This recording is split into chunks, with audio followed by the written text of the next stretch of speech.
विश्व की number 1 company होगी एस्क्लेपियस वेलनेस। आप लोगों को ये बता दूं कि संजीव कुमार एक ऐसे शख्सियत है जो हर्बल प्रोडक्ट्स की दुनिया में एक क्रांति लेकर आए हैं और इन प्रोडक्ट्स को घर घर में पहुंचाना चाहते हैं। संजीव जी आपसे बहुत सारी बातें करेंगे। सबसे पहले तो मुझे ये बताइए, मैं बहुत ही क्यूरियस था ये जानने के लिए कि ये जो नाम है एस्क्लेपियस वेलनेस, ये आपने कैसे सोचा और इसका मतलब क्या है? एस्क्लेपियस वेलनेस का मतलब है sir God of medicine. God of medicine? जी जी, ये ग्रीक के भगवान थे। अच्छा। तो जब मैंने सोचा कि मुझे ये काम करना है वेलनेस इंडस्ट्री में, तो वेलनेस इंडस्ट्री में हर्बल प्रोडक्ट्स के माध्यम से लोग ठीक होते हैं, आराम होता है, तो बस थोड़ा ऐसे लगा कि ये नाम बेहतर रहेगा, बेस्ट रहेगा। एस्क्लेपियस, क्योंकि मैंने वैसे तो पढ़ा लिखा हूं लेकिन ये शब्द मैंने भी नहीं सुना था। जब आपने शुरुआत की तो जाहिर सी बात है कि आपके आगे पीछे कोई गॉडफादर नहीं था, कोई मदद शायद नहीं मिली हो। तो आज आप इस मुकाम पर पहुंचे हैं, शुरुआत कैसे हुई? शुरुआत हुई कि मेरे फादर साहब बीमार हो गए थे, तो उन्हें टीबी हो गया था। तो टीबी होने के बाद उनके फेफड़ों में पानी भर गया था। तो पानी, जब डॉक्टर ने कहा कि पानी निकालना पड़ेगा, फिर 9 महीने का उन्हें मेडिसिन दिया गया था। तो टीबी की जो मेडिसिन है ना, काफी हैवी होती है, जी। तो बॉडी काफी वीक हो जाती है टीबी की मेडिसिन लेने से। इम्यूनिटी भी कम हो जाती है। जी, इम्यूनिटी भी कम हो जाती है। तो मेरे किसी दोस्त ने कहा, अरे एक हर्बल प्रोडक्ट तू यूज कर, क्या पता तेरे पापा जल्दी रिकवर हो जाए। तो मेरे पापा सिर्फ 3 महीने में रिकवर हो गए। वहां से मुझे सोच आई। संजीव जी, जब भी हम लोग कोई नई चीज, कोई नया बिजनेस, कुछ भी नया शुरू करते हैं, तो जो हमारे सबसे करीबी होते हैं, जो दोस्त होते हैं, खासकर जब आप छलांग लगाते हैं, तो लोग सोचते हैं कि अरे यार ये तुझसे नहीं होगा, इतना बड़ा क्यों सोच रहा है। आई एम श्योर कि आपके साथ भी शुरुआत में ऐसा हुआ होगा। कुछ बताना चाहेंगे आपके शुरुआती दौर के बारे में? हाँ, जब इंसान सर अपनी मतलब जो उसके एसेट्स हैं, या जो उसकी नॉलेज है, या उसका टैलेंट है, या उसका बैकग्राउंड है, उसके अनुसार अगर सोचता है, तो सब लोग कहते हैं कि हाँ ये हो सकता है। लेकिन अगर कुछ इंसान बड़ा सोच लेता है अपनी सोच से, तो सभी लोग रोकते हैं, टोकते हैं, और उन्हें लगता नहीं है कि भाई इतना पढ़ा लिखा भी नहीं है, हाँ, इतना टैलेंटेड भी नहीं है, इसके पीछे इतना बैकग्राउंड भी नहीं है, तो शायद ये नहीं कर पाएगा। हाँ, तो होता ही है सर। वो तो मैं कहता हूँ कि अपने ही टोकते हैं, बाहर वाले अपने ही टोकते हैं। हाँ, बाहर वाले तो इंतजार करते हैं कि देखते हैं क्या करेंगे क्या करेंगे, लेकिन अपने ही टोकते हैं। आपके साथ ऐसा कुछ हुआ था जब? मेरे तो मदर फादर को बिलीव नहीं था कि मैं कुछ कर पाऊंगा। एक सवाल जो जहन में आ रहा है कि आपने खुद ही कहा कि आपका बैकग्राउंड ये नहीं था, तो आपने एस्क्लेपियस वेलनेस खोलने की सोची कैसे और कब? सर मैं हमेशा से सोचता था लाइफ में, मैं पहले जॉब में था तो सोचता था कोई अच्छा बिजनेस करना है। जी। तो जब मैं बिजनेस के बारे में सोचता था, तो एक थॉट हमेशा आती थी कि यार बिजनेस करने के बाद गालियां बहुत मिलती हैं, बिजनेसमैन को लोग पसंद नहीं करते। उसके पीछे रीजन ये है कि लोगों की नीड होती है, वो सामान भी खरीद के लाते हैं, लेकिन फिर भी कहते हैं यार ये लालची है, इन लोगों ने ज्यादा पैसा ले लिया। तो मैंने कहा कोई ऐसी इंडस्ट्री चुनूं, कुछ ऐसा सोचूं कि मैं लोगों से पैसे भी कमा लूं और लोग भी पैसे कमा ले, लेकिन जो प्रोडक्ट मैं उन्हें दूं उसके बाद मुझे ना मतलब डिग्रेड ना करे, और कहें यार मजा आ गया आपके प्रोडक्ट को लेके, और प्रॉफिट भी मिल जाए और लोगों की दुआएं भी मिल जाए। इससे अच्छा कुछ हो नहीं सकता। तो फिर मुझे समझ में आया ये वेलनेस इंडस्ट्री है, और वो भी हर्बल प्रोडक्ट्स के साथ अगर मैं काम करूंगा और लोगों को अच्छे प्रोडक्ट दूंगा, लोगों को उसके फायदे आएंगे, रिजल्ट्स आएंगे, तो डेफिनेटली लोग मुझे दुआएं भी देंगे, और एक अच्छी कंपनी भी हमारी ग्रो करेगी, और लोग भी हमारे साथ ग्रो करेंगे। संजीव जी, एक बहुत इंटरेस्टिंग बात है आपके बारे में जो शायद कंज्यूमर्स नहीं जानते, कि आपने ये सब करने से पहले 16 साल आपने भारतीय सेना में बिताए। जी सर। अरे सर, इसके बारे में तो कुछ बताना ही पड़ेगा। हाँ, जब मेरी जीवन की शुरुआत हुई थी, तो शुरू मेरे फादर जो है वो आर्मी में थे, तो हमारा अच्छा। पूरा परिवार पीढ़ियों से आर्मी में है। तो मुझे भी आर्मी बहुत पसंद थी। मैंने इतना जरूर कहा था फादर से, मैं लॉन्ग लाइफ सर्विस तो नहीं करूंगा, लेकिन एक बार फौजी जरूर बनूंगा, क्योंकि जो फौजी बन के जो मिलता है सीखने को, समझने को, या जो मेहनत का जज्बा, या जो कॉन्फिडेंस मिलता है, या जो जीतने की जो आदत मिलती है, वो अपने आप में मतलब किसी इंस्टीट्यूट में नहीं मिल सकती। वो फौज की नौकरी करके वो कोई सिखा नहीं सकता है आपको। जी जी जी। कहाँ क्या पोस्टिंग थी, कुछ बताएंगे उसके बारे में? हाँ, मेरी पोस्टिंग अहमदनगर रही है, हिसार रही है, हम अपना कश्मीर में पुलवामा डिस्ट्रिक्ट जो आज पुलवामा में मिलिटेंसी और 55 RR में मेरी पोस्टिंग रही है। अच्छा। और जब वो 55 RR खड़ी हुई थी, तो सबसे पहले शिकार भी हम लोगों ने किए थे। अच्छा। तो मिलिटेंसी के साथ भी 3 साल निकाले हैं। उसके बाद मैं नाभा भी रहा हूँ और पठानकोट भी रहा हूँ। दोस्तों, मैं आपको ये भी बताऊं कि संजीव जी का जो बिजनेस मॉडल है वो उन सिद्धांतों पर आधारित है जहां लोग अपनी शर्तों पर आर्थिक स्वतंत्रता का जीवन बिता सकते हैं। लेकिन शुरुआत में ऐसा नहीं था। लोगों के मन में कहीं ना कहीं ये नेटवर्किंग इंडस्ट्री को लेकर बहुत सारे नेगेटिव विचार थे। चलिए जानते हैं कि इसका कारण क्या था, Sanjeev ji. Sir direct selling जो इंडस्ट्री है ये बहुत ही इथिकल है और इसका नेचर ऑफ वर्क भी बहुत ब्यूटीफुल है। यहाँ कोई भी आदमी अपना भविष्य बना सकता है, लेकिन ये मॉडल ऐसा है कि इसमें ग्रोथ भी अच्छी आती है, समय से आती है और कोई भी व्यक्ति ग्रोथ कर लेता है और ये प्रॉफिटेबिलिटी भी इसमें अच्छी है, इंडिविजुअल के लिए भी और कंपनीज के लिए भी। तो इस मॉडल को कॉपी करके कुछ लोगों ने ये वे ऑफ वर्किंग कॉपी करके कुछ गलत कंपनियां मार्केट में आती हैं। अच्छा। जो होती हैं 200 रुपए दो, 400 रुपए देंगे या आप 1,000,000 रुपए दे दो तो महीने के 3-3 हजार की सैलरी देंगे। Salary based company, money rotation कंपनियां कहते हैं, चिट फंड कंपनियां कहते हैं। तो ऐसी बहुत सी कंपनियां इन डायरेक्ट सेलिंग मॉडल की आड़ में आके और मार्केट को गंदा कर जाती हैं। तो फिर जब हम लोग भी मार्केट में जाते हैं तो लोग हमें भी उन्हीं नजर से देखते हैं। हम प्रोडक्ट बेस हैं, हमारी फैक्ट्री है, मैन्युफैक्चरर हैं, लेकिन लोग इसी नजर से देखते हैं कि वो दो के चार करने वाले तो नहीं। तो इस वजह से बहुत सी कंपनी आई, उन्होंने बहुत मार्केट गंदा किया। अब गवर्नमेंट काफी सख्त हुई है, काफी अच्छे रूल्स लेके आई है और डायरेक्ट सेलिंग के लिए अलग से रूल्स लेके आई है। जो इथिकल कंपनीज है, कंज्यूमर अफेयर्स इन्वॉल्व हो गया अभी इसमें। तो अब जाके थोड़ा सा मार्केट धीरे धीरे पॉजिटिव हो रहा है और यंगस्टर भी इस बिजनेस की तरफ धीरे धीरे खिंच रहा है और इसको समझ रहा है। आपके साथ हुआ था ऐसे शुरुआत में कि लोग भी आपको देखते थे कि पता नहीं संजीव जी क्या कहना चाह रहे हैं, क्या बेचेंगे, कैसे सर करेंगे? शुरुआत में ऐसा नहीं हुआ कि हम जाते तो लोग मिलते नहीं थे। अच्छा। भाई ये तो वही लोग हैं जो टोपी पहनाते हैं।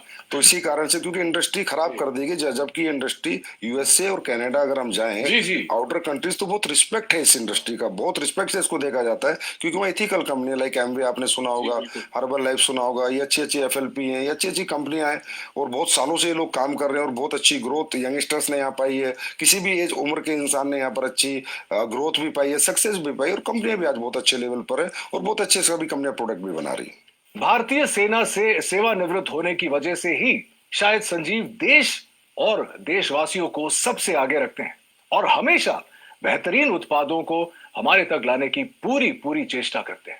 संजीव के जीवन और उनके डायरेक्ट सेलिंग मॉडल के बारे में बहुत कुछ जानना है, लेकिन इस छोटे से ब्रेक के बाद कहीं मत जाइएगा।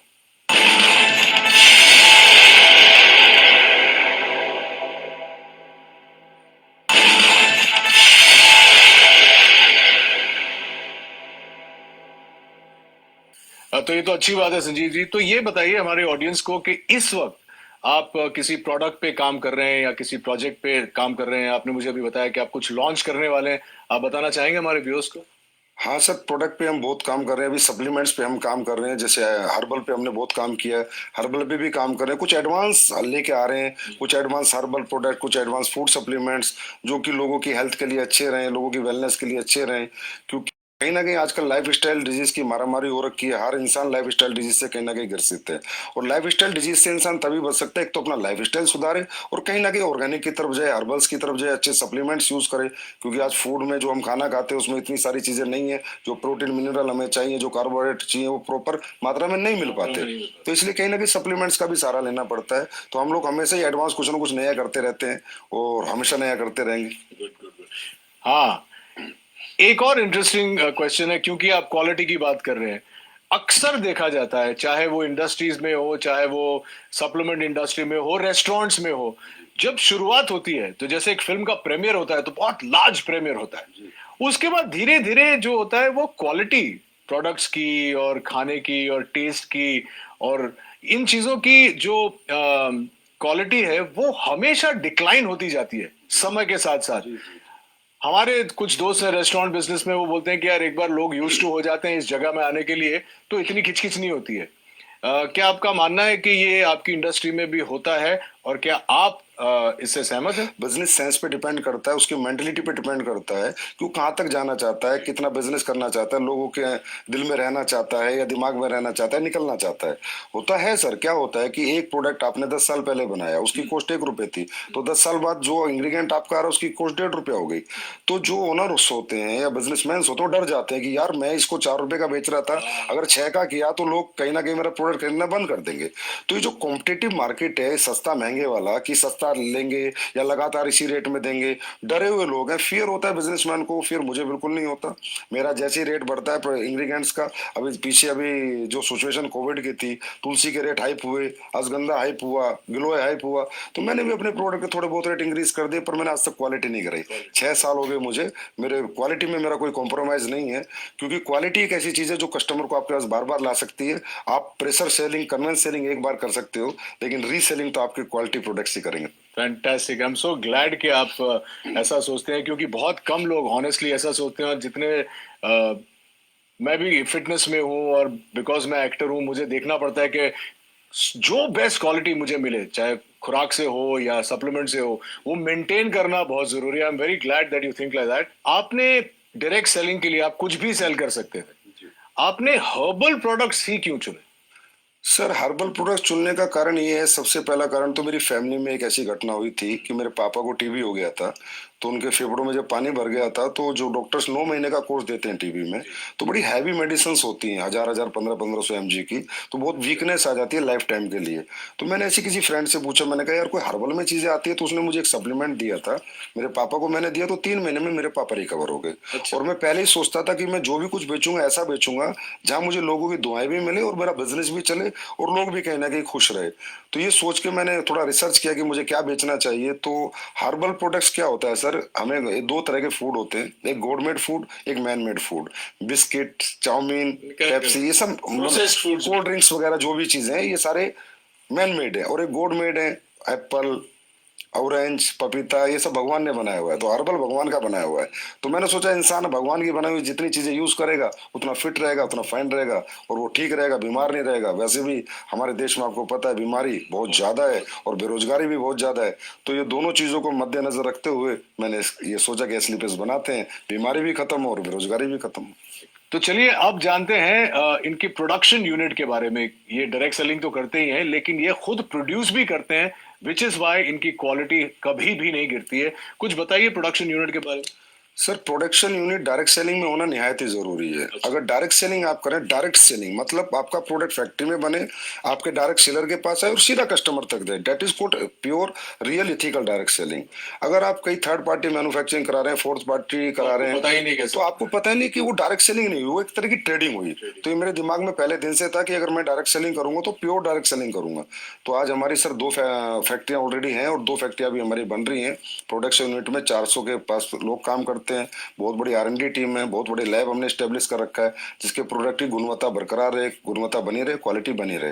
तो जयपुर में सर सीतापुरा में हमारी मैन्युफैक्चरिंग यूनिट्स हैं और अभी हमारी काफी 1 लाख स्क्वायर फीट में एक नई मैन्युफैक्चरिंग यूनिट तैयार हो रही है और 6 महीने बाद फिर 1 लाख स्क्वायर फीट में दोबारा एक तैयार। Very very impressive. मैंने कुछ देर पहले R&D के बारे में बात किया था, और अब आप कह रहे हैं कि आपकी खुद की जो प्रोडक्शन यूनिट है, तो आप क्वालिटी कंट्रोल करते हैं। तो सोर्सिंग के बारे में आपका मतलब, उसमें भी आपका 100% योगदान है कि सोर्सिंग भी आप खुद ही करते हैं, R&D के ऊपर भी आप बैठते हैं? जी सर, सोर्सिंग ही सबसे बेस है सर। अगर प्रोडक्ट का आपके इंग्रेडिएंट्स रॉ मटेरियल की सोर्सिंग अच्छी नहीं होगी, क्योंकि देखिए सर रॉ मटेरियल भी ट्रेडर ही बेच रहे हैं। अब हमारे देश में तो ये है कि जी अश्वगंधा का ओरिजिनल का रेट है 1300 रुपए और आप कहोगे मुझे एक्सट्रैक्ट दे दे, तो बोला 5:1 का ले ले 1300 रुपए। मतलब जहाँ 5 किलो का 6500 रुपए रेट है, 1300 का एक्सट्रैक्ट मिल रहा है, तो प्योर एक्सट्रैक्ट हो ही नहीं सकता। इसलिए सोर्सिंग में हमें बहुत ज्यादा सीरियस रहना पड़ता है, समझदार बन के सोर्सिंग करते हैं। तो हम लोग ज्यादातर जंगलात की सोर्सिंग करते हैं, मध्य प्रदेश जंगलात, उत्तराखंड जंगल से, गवर्नमेंट के जो इंग्रेडिएंट्स, गवर्नमेंट की जो सोसाइटी है उनसे हम प्रोडक्ट खरीदते हैं, प्लस कॉन्ट्रैक्ट फार्मिंग कराते हैं। और तकरीबन हम कोशिश करते हैं कि हमें रॉ हर्ब्स अच्छी मिले, क्योंकि सर रॉ हर्ब्स अच्छी होंगी तभी प्रोडक्ट बनेंगे, नहीं तो अच्छे नहीं बन सकते। और इतने प्रोडक्ट्स आप जो ऑर्गेनिक सोर्सिंग करते हैं, उसके बाद भी, उसके बाद का प्रोसेस भी R&D करते हैं? जी, उसके बाद R&D बहुत होती है सर। प्रोसेसिंग बनता है, उसकी स्टेबिलिटी टेस्ट होता है, 1-1 साल 3-3 महीने के टेस्ट हैं, 6-6 महीने के टेस्ट हैं। स्टेबिलिटी उसकी कितनी है, वो गर्मी में खराब तो नहीं होगा, इस किस मौसम को सभी मौसम में सूट करेगा नहीं करेगा। तो काफी अच्छा लंबा चौड़ा प्रोसेस होता है, उसके बाद प्रोडक्ट बाजार में आता है। दोस्तों, कहते हैं कि हर्बल प्रोडक्ट्स आपकी जिंदगी बदल सकता है, और असलीपियस वेलनेस ने इसे अक्षरशः साकार कर दिखाया अपने बेहतरीन वेलनेस प्रोडक्ट्स और डायरेक्ट मार्केटिंग मॉडल के जरिए। अपने इन्हीं प्रयासों के लिए संजीव कुमार जी को भारत के पूर्व राष्ट्रपति श्री प्रणब मुखर्जी ने चैंपियंस ऑफ चेंज अवार्ड से नवाजा। संजीव के साथ बहुत सारी बातें करेंगे, लेकिन इस छोटे से अंतराल के बाद कहीं जाइएगा मत।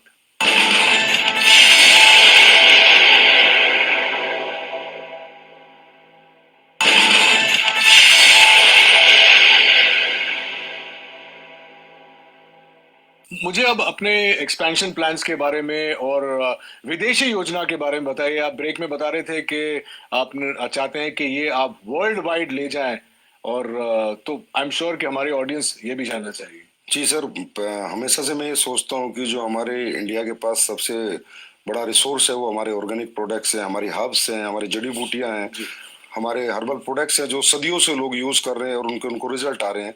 लेकिन आज बाहरी कंट्री में भी अभी ये लोग मानने लगे हैं। अभी खासकर ये सिचुएशन जो है इसमें सबको बिलीव सब हो गया पता चल गया। कि इम्यून सिस्टम स्ट्रांग होना चाहिए, और स्ट्रांग करने के लिए जो हमारी हर्ब्स है, तुलसी है, गिलोय, अश्वगंधा बहुत अच्छा काम करती है। तो मेरा 100% प्लान है कि एक दिन वर्ल्ड की हर कंट्री में एसएलपीएस वेलनेस या अपना हर्बल बिजनेस करेगी, डायरेक्ट सेलिंग करेगी, और उसी प्लान के अनुसार ही मैं अपने सेटअप और अपने बैकअप तैयार कर रहा हूँ।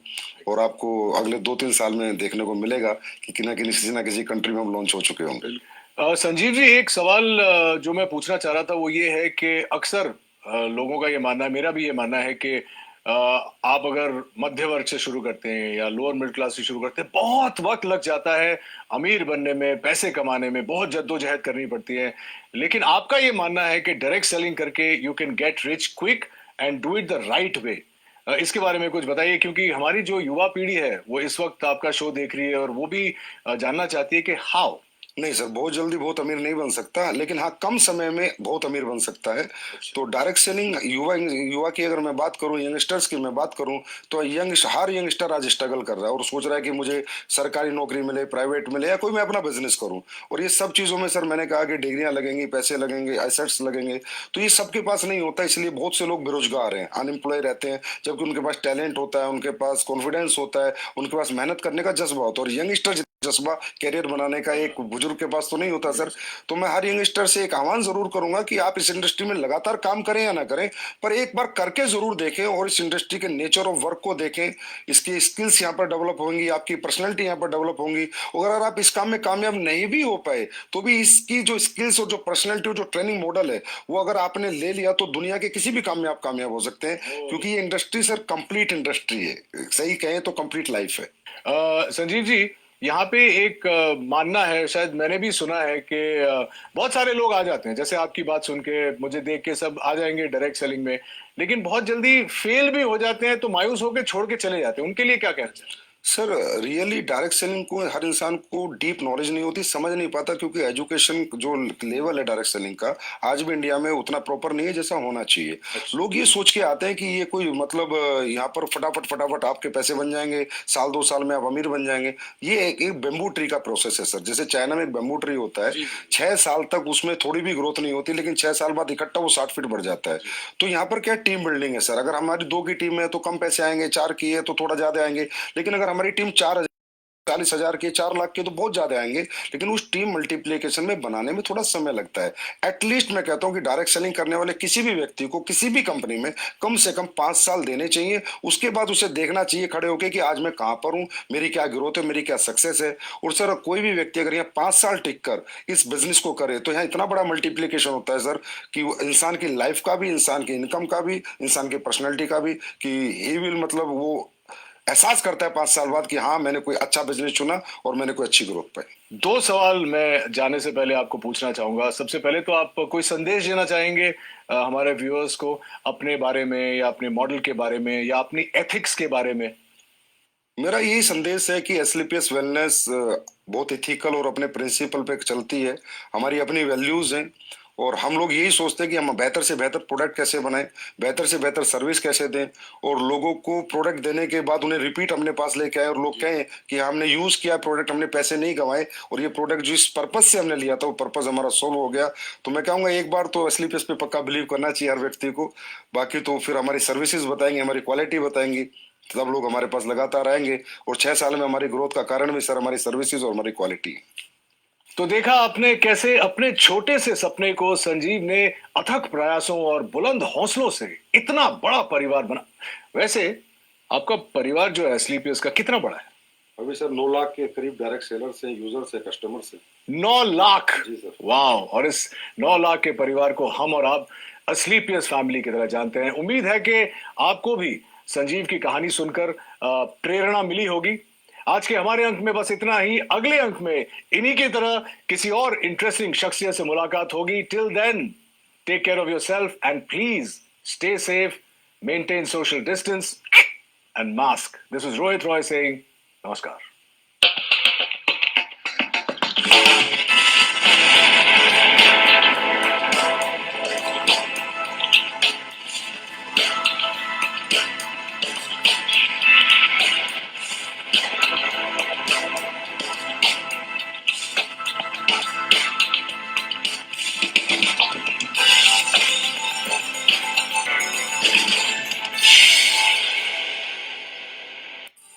देश में वित्त मंत्री तो एक ही है और बजट भाषण भी सब जगह से 400 से ज्यादा न्यूज चैनल्स। आपको कहां देखना है? जरा सोचिए, आपको बजट समझाएगा कौन? सिर्फ जी बिजनेस। जब दुनिया रुक गई, हमें रुकने नहीं दिया हमारी फेसबुक कम्युनिटी ने। एक पोस्ट, उस पे एक क्वेरी, एक कमेंट, एक लाइक, एक शेयर, एक डीएम और हो गई हमारी नई शुरुआत। सोशल डिस्टेंसिंग से डिस्टेंस निकल गया, फोन पे दुकान का शटर खुल गया।